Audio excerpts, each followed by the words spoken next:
Energy efficiency isn't just a business decision. Often, owners feel it's an obligation or a belief in doing something bigger than just your project.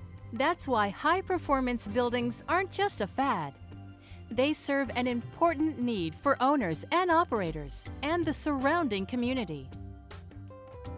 There are many trade-offs to consider in designing a high-performance building, so it's important to set clear objectives for the project at the outset.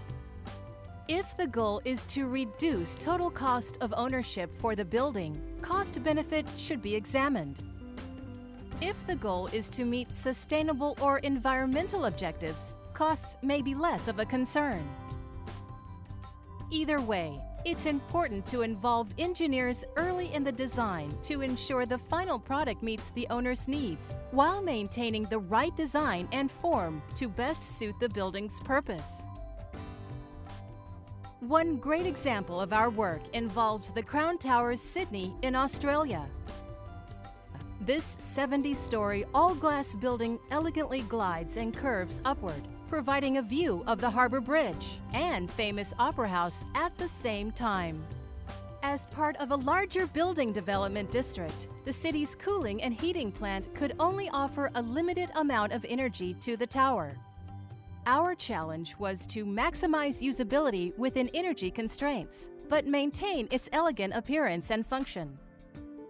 Because the owner involved us early in the project, we were able to make recommendations to save operational energy once the building goes into use.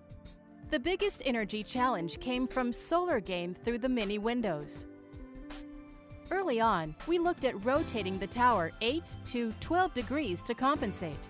In doing so, the fantastic views would be lost, along with the price premiums for condos.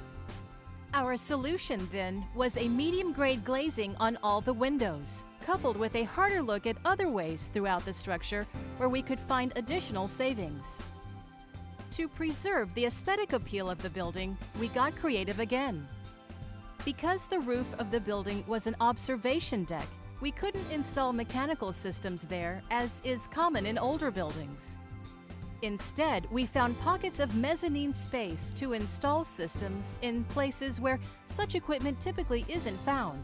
By doing this, we were able to take maximum advantage of usable space while preserving the patron experience.